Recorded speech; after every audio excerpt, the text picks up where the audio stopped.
What's going on, everybody? It's been a little while, but I'm back. I'm at it again. I'm doing work.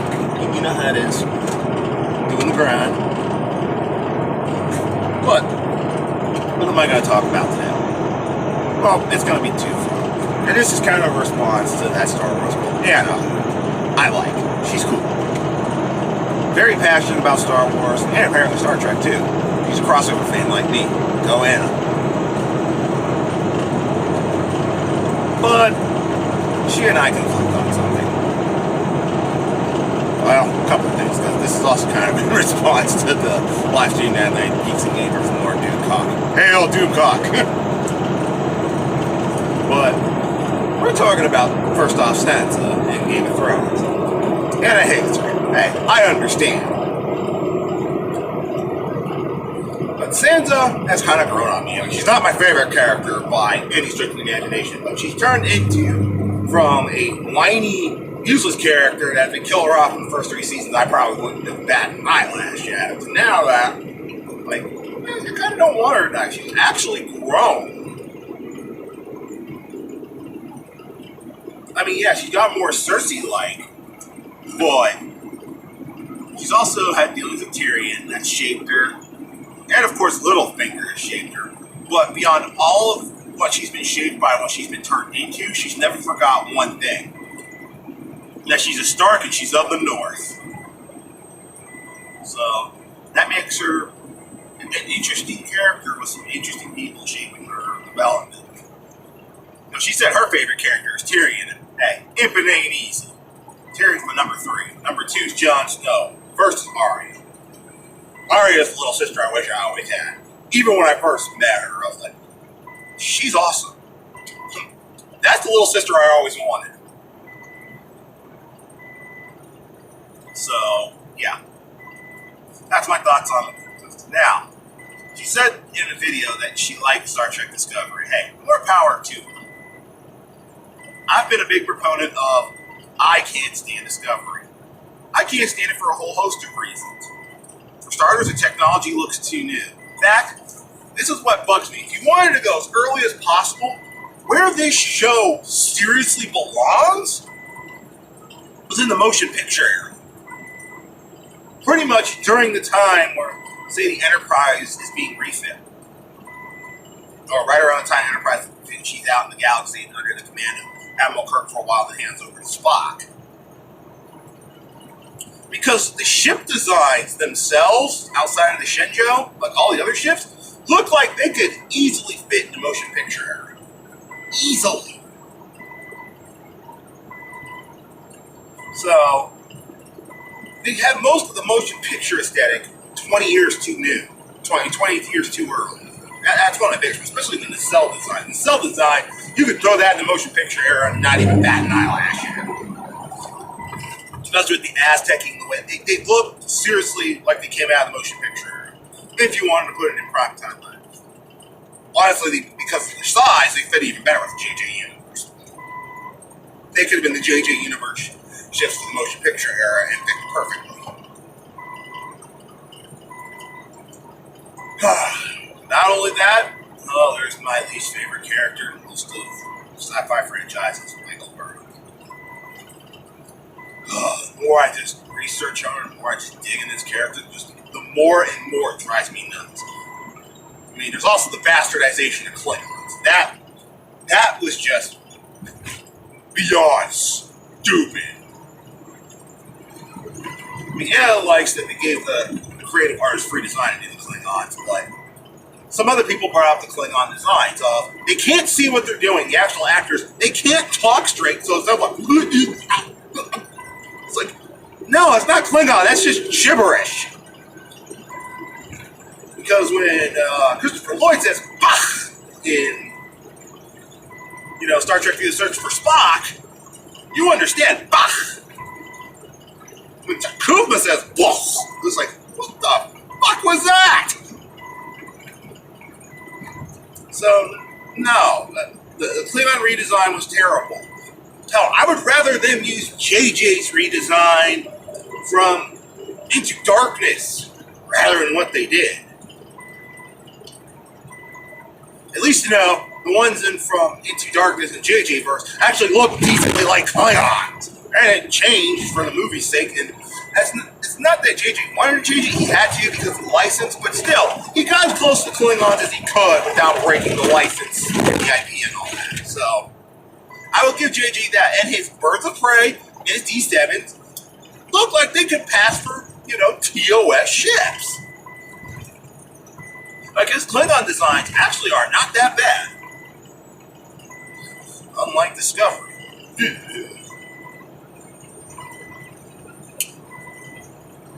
I mean, the entire Klingon design, I can't stand. They look terrible, they sound terrible, they're just freaking terrible. I mean, look at the design of these ships and it's like, where in the name of hell did the Klingons get all this stuff? No. Going back to the Federation. This is something that another YouTuber, I can't remember nameless. But by focusing on Burnham, you're basically kicking all the rest of the characters to the side outside of Giorgio and Lorca while he's still alive. Spoilers there. Sorry, we're going to the second season. If you haven't seen it by now, you can find out that Lorca got killed off. I'm not going to say when, but he does die. And it turns out he's a heel. He's a bad guy. Sorry. I'll put the spoiler in the description, but you're going to be warned. Now, the rest of the crew, like Tilly and all the rest of the bridge crew, can you even name them? Can you name what they're doing? No, they're just props at this point. Like the one girl that has that cybernetic thing with cyber head. She says almost nothing, does almost nothing. So the fact they have a bridge crew means nothing. It's not like TOS where, Chekhov had a personality, Sulu had a backstory and personality. Uhura! Look, the rest of the characters outside of Burnham, Giorgio, and Lorca, and maybe Soru, for the most part, don't mean shit. Stamets means a little bit. The Doc had about 2 seconds to shine. But most of the crew is just there because they need someone in a uniform standing there, and they don't just want, the random crew of the week to come in. That's another thing that annoys the hell out of me. Bridge crew means almost nothing. Plus, if they want it to be prime time universe, the ships are too big. Enterprise too big, Shenzhou is gigantic. You didn't know, Shenzhou is about the size of the Excelsior. And we don't see the Excelsior for another 20 years at this point, maybe 30. That's 2252, Excelsior is 2287 or 88. So yeah, actually almost 30 years. So, yeah, there's that. I mean, there's just so many design choices, aesthetic choices, and the fact that Burnham is a terrible protagonist that just turns me off from Star Trek Discovery. So, yeah, I just cannot stand that show. I mean, the only things I really liked about the Mirror Universe wasn't too bad, the outfits. I mean, yeah, the Terran Empire. But how they go from that to what we see in TV. I mean, there's the problem. The continuity is such a gigantic gap between Discovery and TOS. I don't know how you it's almost insurmountable. Unless they're going to do like what a lot of people have said, and they're going to utterly basically shit can the entirety of what's come before and make their own new canon. Basically, they're going to say, okay, we're re-imaging everything that's come before, it was great and all, but it's now no longer canon. We're just kind of kicking that off to the side, kind of like they did with Star Wars, and this is the new canon going forward, which will alienate so many people. It's not even funny. CBS, if you're listening, don't do it. If you want to put this in its own universe, kind of like you did with the Kelvin, that'd probably been the best way to go forward anyways. Just say, hey, look, Prime Universe is now it's an alternate universe, just like the Kelvin universe. This is the new Prime Universe, but everything that's come before it's in its own universe. Most people are like, okay, fine. Now you have an entirely new canon going forward, and it doesn't disrupt anything that's come before. And people like Doom Cockman still hate it because it's built. Now, haven't seen my Burnham episode.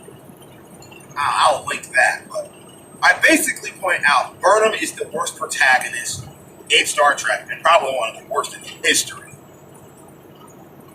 And I'm going to expand upon it.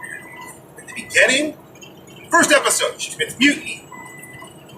Then has the balls to tell Sora to respect her chain of command after assaulting her captain and knocking her out the Vulcan nerve base. Attempts to do shit upon the entirety of everything the Federation stands for and open fire first until Georgiou stops her, thank God, and throws her in the brig. And this guy is who gets brain damage, just ends up talking to Burnham, which I forgot about. It's like, I rewatched the scene, just like, oh God, this is so terrible. And then the guy gets flung out of space. And I also want to say about the design of Shenzhou. Why would the hell would you put your brig that close to the outer wall where it can be breached like that? I mean, these are the things that I missed before because I was just so disgusted at what I was watching that I couldn't watch it objectively. I had to go back and rewatch some stuff. Well, exercising the pain. But Burnham was being kept alive in the prison scene because of the force field. She literally had to trick the computer that she was afraid to open up and let her out into somebody that would kill her. She stayed out there too long. And she got lucky. And then she runs right back to the bridge, talks to Georgiou again, and Georgiou takes her on a way mission. Wait, what? I would have been like, what the hell are you doing on my bridge? Security, get her out of here! Yeah, I mean, that's the rational captain like me. Wait a minute, this bitch broke out the damn brig. Okay. Put her somewhere else, lock her up, make sure she doesn't go anywhere, seal off anything but air, make sure those air drops she can't fit in. I'd have had her ass back under control. So Georgiou takes her back out on another mission to stop Takuma. And at the beginning tells you can't kill Takuma until you turn him into a martyr. What did she do? Because Georgiou gets stabbed, what did she do? Instead of completing the mission like a logical, reasoning human who should have been raised by Vulcan, she turns a phaser to kill and kills Takuma. It's like, oh my God. You are the dumbest human being I have ever seen. You're so emotional, irrational, and illogical, it hurts. And to say that you were raised by Sarek hurts even worse. And the fact that Sarek thinks the utter fucking world of you, but can't stand Spock, hurts even more. It's just baffling to me how stupid this is. And then her court-martial. Why are all the Starfleet officers court-martialing her like shaded in the back like it's a shady thing to punish her for treason while she's standing there in the white light like she's so, like, you know, she's being done so... No! Bitch committed mutiny, assault, failed her mission in spades, did everything fucking wrong. No, she should be the one shaded in shadow while everybody else is in light ridiculing her for being a fucking idiot. And then the fact that she doesn't go to penal college, she gets sent as a prisoner up to Discovery and ends up as a specialist and has to go this voyage of, learning how to think. And by the end of the show, she's preaching that we have to stick. Bitch, you ain't learned a goddamn thing. Yes, I'm calling her a bitch, and if it was a guy, I'd call him an asshole. That character learned nothing. She didn't earn anything. She didn't earn the right to preach that Starfleet should stick to its gun. She didn't learn anything. She learned nothing.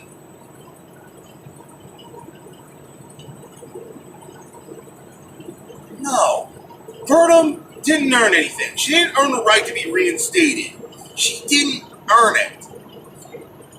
God, I'm worried about season 2. Because I swear to God, she's the one that has to teach Spock to become the, centered, rational being that we see later on. Shit will be lost. I will literally just give up on Star Trek. At least going forward. Wrath of Khan is still my favorite movie of all time. I've yet to find a movie that's that good. And it was before when I was a kid because of all flashing into space battle and all that. But now that I understand more of the stuff behind it as I've gotten older, it's just gotten even better. And the fact that Into Darkness fucked up by the numbers on that just makes Wrath of Khan even better. Like someone says, oh, Into Darkness is so great. I'll show you a movie that's 30 years older that movie copied and is done way better. And they're like, what? I'm like, watch Star Trek II, The Wrath of Khan. I'll bet you money you like it more. The person who did it, they came back and they're like, oh my God, you were so right.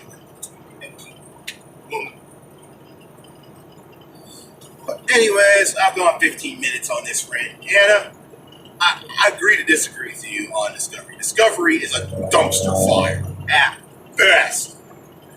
Honestly, with CBS and Star Trek, I think we need to take off, nuke the site from orbit. It's the only way to be sure. Oh my God. It's not even social justice or identity politics. It's just Burnham is so terribly written. And the aesthetics make no fucking sense. Klingons are a disgrace. I mean, they should. I don't even go on Klingons, they're Klingons. I mean, everything about this show is done so terribly. I can't even say they got their heart in the right place, man. It's just bad to me. I can't stand it. If Burnham is at least well written, I might give it a pass. But I can't even stand the protagonist. She's terrible. Not because she's a she, because she's badly goddamn written just like Ray. Absolutely terrible. So, that's my view on it. Y'all have a good one. I hope y'all have a great day.